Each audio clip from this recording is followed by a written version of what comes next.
Bismillahirrahmanirrahim. Assalamualaikum warahmatullahi wabarakatuh.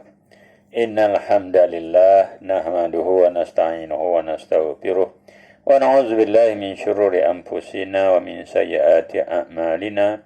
Man yahdihillahu fala mudilla lahu wa man yudlilhu fala hadiya lahu. Allahumma salli wa sallim ala hadzal nabiyil karim sayyidina maulana Muhammad wa ala alihi wa ashabihi ajma'in. Qala rabbi israh li sadri wa yassir li amri wa hlul 'uqdatam min lisani yafqahu qawli. Subhanaka la 'ilma lana illa ma 'allamtana innaka antal 'alimul hakim. Wa la haula wa la quwwata illa billahil azim. Amma ba'd. Alhamdulillah sahabat-sahabat, bersua lagi kita hari ini, hari Jumaat 11 November bersama dengan 16 Rabiul Akhir dalam program kita video Tazkirah Ar-Ridwan bagi kelas pengajian takmir Masjid dan Serangi Darul Ridwan tahun 2022 ini. Mudah-mudahan Allah memudahkan kita untuk tadabbur sama surah Yunus ini, surah yang ke-10 juz yang ke-11 ayat yang ke-61 hingga 64. Mari kita tadabbur sama ayat ini, insya-Allah semoga dipermudahkan Allah. أعوذ بالله من الشيطان الرجيم وما تكون في شأن وما تتلو منه من قرآن ولا تعملون من عمل إلا كنا عليكم شهودا إذ تفيضون فيه وما يعزب عن ربك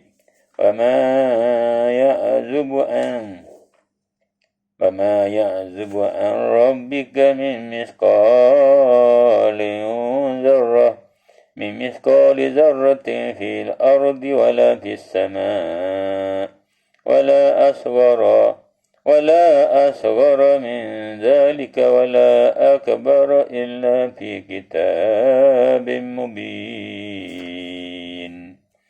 Dan apa sahaja yang menjadi urusan engkau dan apa yang engkau baca daripada Al-Quran, dan tidak ada sesuatu pekerjaan yang kamu kerjakan melainkan adalah kami milik saksi atas kamu ketika kamu lakukan pekerjaan itu, dan tidak hilang daripada pengetahuan Tuhan engkau barang sebesar zarah baik di bumi maupun di langit, sama ada yang paling kecil daripada itu maupun yang paling besar, melainkan ada tertulis dalam kitab yang terang. Ala inna awliya Allah la khawfum alaihim wa la hum yahzanun. Ingatlah sesungguhnya wali-wali Allah, yakni kekasihnya, mereka tidak merasa takut dan tidak merasa duka cita. Alladzina amanu wa kanu yattaqun. Itu orang yang beriman dan adalah mereka itu bertakwa. Lahumul busyra bil hayati dunya wa bil akhirah la tabdila li kalimatillah dzalika huwal fawzul azim. Mereka mendapat berita gembira dalam kehidupan dunia dan akhirat. Tidak ada perubahan bagi mereka, tidak ada perubahan bagi perkataan Allah. Itulah dia keuntungan yang besar. Alhamdulillah sahabat-sahabat, kita dah membaca sebahagian daripada ayat daripada surah Yunus, ayat yang ke-61 hingga 64. Sahabat-sahabat yang dirahmati Allah sekalian, pada ayat yang berbunyi wa ma takunu min sya'nin wa ma tatlu minhu min Qur'an. Ini ayat dari surah Yunus 61. Dan apa saja yang menjadi urusan engkau dan apa yang engkau baca daripada Al-Quran. Di ayat ini sahabat-sahabat ditujukan kepada Nabi kita Muhammad SAW mengenai urusannya baik yang khas maupun am. Dalam tugasnya menyeru umat manusia ke jalan Allah dengan bijaksana dan pengajaran yang baik, dan juga mengenai ayat Al-Quran yang dibacanya sebagai panduan dalam menyampaikan tugasnya atau membaca kerana beribadat dengannya. Inilah Nabi menyampaikan urusan Allah yang khas, yang am. Itu. Yang khas ni ialah suruh jalan Allah dengan bijaksana dan pengajaran yang baik. Dan membaca juga ayat Al-Quran sebagai panduan dalam menyampaikan tugasnya dan juga sebagai beribadat dengannya. Ni. وَلَا تَعْمَلُونَ مِنْ عَمَلٍ إِلَّا كُنَّا عَلَيْكُمْ شُهُودًا إِذْ تُفِيضُونَ فِيهِ. Dan tidak ada suatu pekerjaan yang kamu kerjakan melainkan adalah Allah menjadi saksi atas kamu ketika kamu lakukan amalan itu.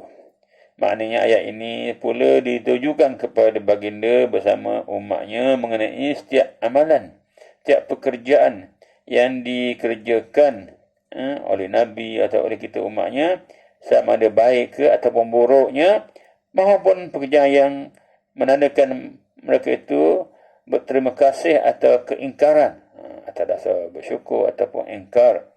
Maka segala amalan itu walaupun sedikit akan diketahui Allah. Sedikit ke banyak Allah tetap tahu. Kerana Allah ada menyediakan pengawas yang menyaksikan dan mencatat segala perbuatan kita, sahabat-sahabat.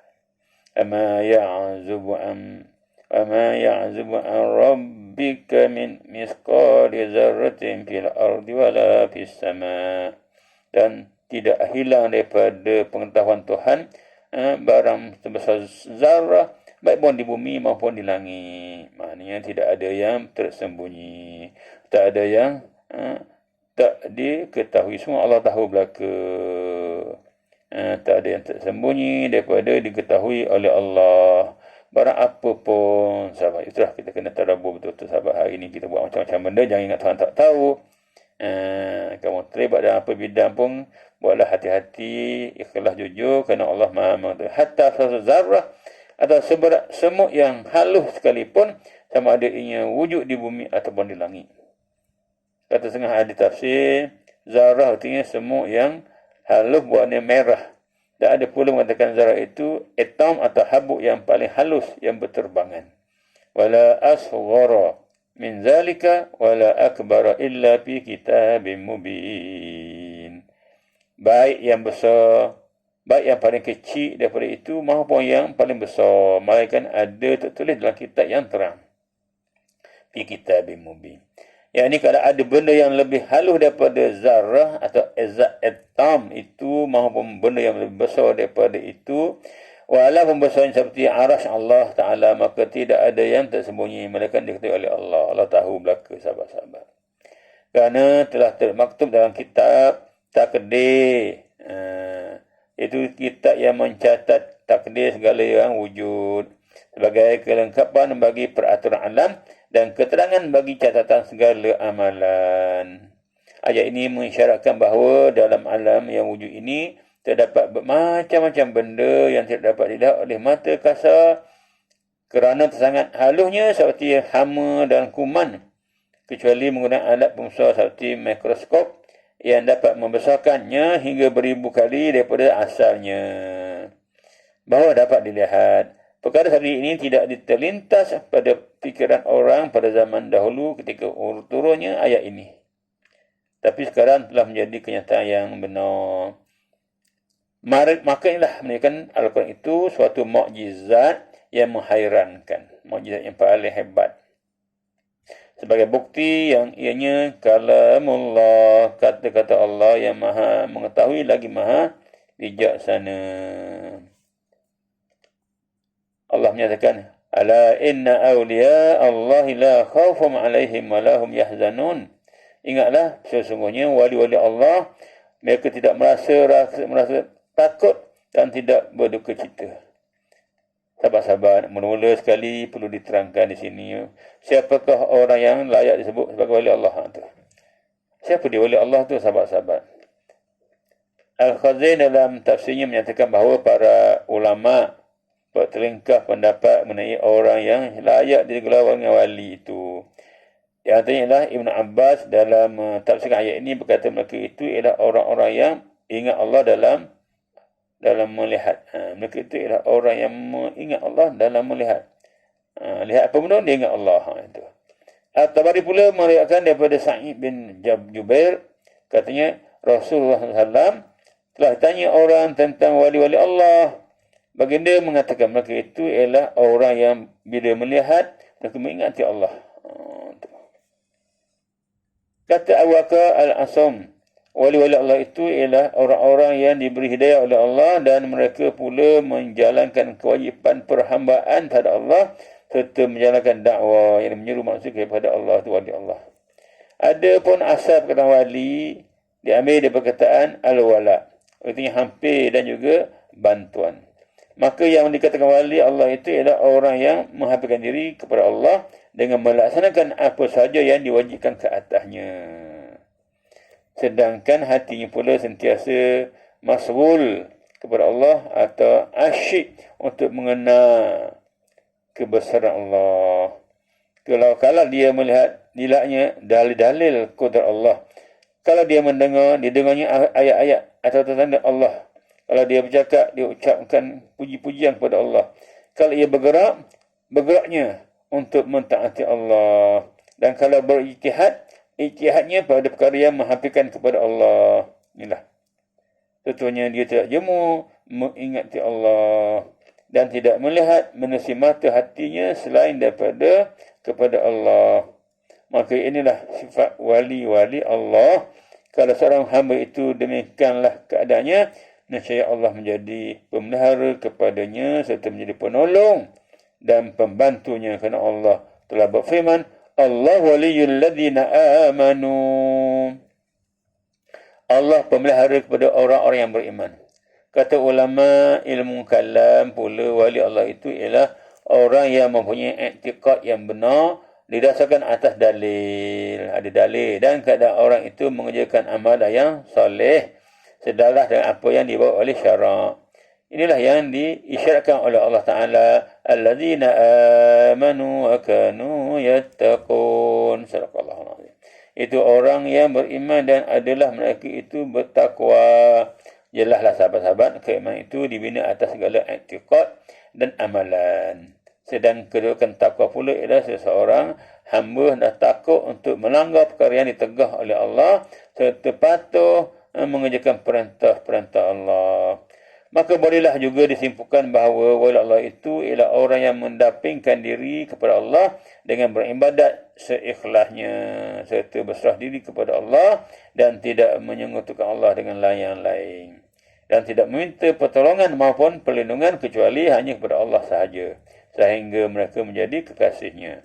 La khawfum alaihim wala hum yahzanun. Mereka tidak merasa takut dan tidak pula berduka cita, yakni mereka di akhirat nanti tidak didatangi rasa takut sebagaimana orang kafir, orang fasik, orang zalim yang merasakan ketakutan yang amat sangat bila mereka melihat kegemparan dan kehebatan hari kiamat. Dan juga mereka tidak akan berduka cita di dunia ini pada masa mengalami penderitaan atau pada masa meninggalkan kenikmatan, kesenangan dan apa juga yang menjadi kesayangan mereka. Nyatalah sahabat-sahabat bahawa orang yang digelarkan sebagai wali Allah disebabkan hatinya sentiasa masghul ataupun asyik mendapatkan diri kepada Allah. Pasti tidak akan merasa takut dan duka cita kepada sesuatu baik di dunia maupun di hari akhirat. Kerana derajat kewaliannya itulah yang menghalang daripada rasa takut dan rasa duka cita. Sahabat-sahabat sidang muslimin muslimat yang dirahmati Allah sekalian. Dan Allah berfirman lagi, alladzina amanu wa kanu yattaqun. Orang yang menjadi wali Allah itu mestilah ada terhimpun pada diri mereka sifat iman dan sifat takwa kepada Allah sebagaimana yang telah terdahulu kita huraikan. Lahumul busyra fil hayatid dunya wa fil akhirah la tabdila li kalimatillah Dzalika huwal fawzul azim. Sadaqallahul azim. Mereka mendapat berita gembira dalam kehidupan dunia dan akhirat. Tidak ada perubahan bagi perkataan Allah. Itulah dia keuntungan yang besar. Lahumul busyra fil hayati dunya wa fil akhirah. Mereka mendapat berita gembira dalam kehidupan dunia dan akhirat. Maknanya ayat ini merupakan jawapan daripada suatu pertanyaan yang seolahnya jika dikemukakan pertanyaan apakah yang disediakan bagi wali-wali Allah tersebut baik di dunia maupun di akhirat, maka jawabnya ialah mereka akan mendapat berita gembira dan busyra, khabar gembira, khabar syurga. Para ulama telah bertelengkap pendapat dalam mentafsirkan lafaz busyra atau berita gembira dalam kehidupan dunia. Ada yang mentafsirkan dianya ialah ru'ya as-salihah, mimpi-mimpi yang baik. Hal ini berdasarkan sebuah hadis yang dikeluarkan oleh At-Tirmizi yang berbunyi, hiya ru'ya salihatu yarahal mu'minu aw turiyalah. Dianya ialah mimpi yang baik yang dilihat oleh seorang mukmin atau diperlihatkan kepadanya. Ada pula yang mentafsirkan yang dimaksudkan dengan berita gembira dalam kehidupan dunia ialah puji-pujian yang baik, dan berita gembira dalam kehidupan akhirat pula ialah syurga. Kata setengah ahli at-tahqiq, jika seorang hamba itu asyik pada ingat Allah, maka hatinya akan bersinar, terang dipenuhi oleh cahaya, oleh nur atau cahaya. Lalu nur itu pun melimpah ke wajahnya, maka akan kelihatan pada wajahnya tanda khusyuk dan merendah diri yang menjadikan pula manusia kasih kepadanya dan memujinya. Itulah berita gembira yang menunjukkan bahawa Allah kasih dan redha kepadanya. Dan ada pula yang mentafsirkan bahawa para malaikat kelak akan turun bawa berita gembira pada masa orang itu akan mati kerana telah sampai ajal mereka. La tabdila li kalimatillah, tidak ada perubahan bagi perkataan Allah. Yakni tidak akan ada. Yakni Allah tidak akan mengubah apa yang telah dikatakannya dan tidak menyalahi dengan apa yang sudah dijanjikannya. Termasuklah di antaranya ialah janji memberi berita gembira kepada orang-orang yang beriman dan bertakwa itu, dan janji memberi mereka syurga yang segala kesenangannya yang penuh di dalamnya.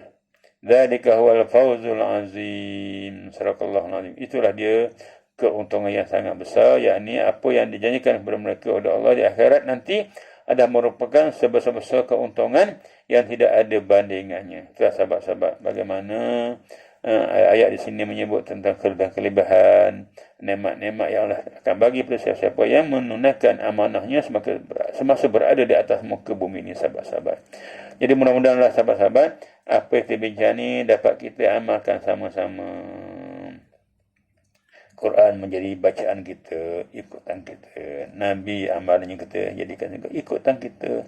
Mudah-mudahan apa yang kita amalkan, apa yang kita hayati ini benar-benar datang daripada jiwa kita yang suci dan ikhlas, dan insya-Allah mudah-mudahan kita masuk golongan yang diredai oleh Allah Subhanahu wa taala. Terima kasih di atas di atas perhatian para sahabat semua. Mudah-mudahan Allah ampunkan dosa kita, dikurniakan rezeki yang halal dan tayyibah, disembuhkan segala penyakit, disenangkan segala hajat-hajat kita.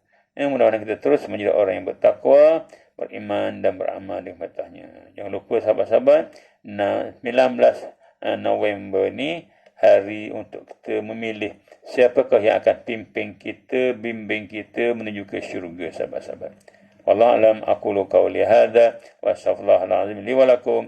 Wassalamualaikum warahmatullahi wabarakatuh.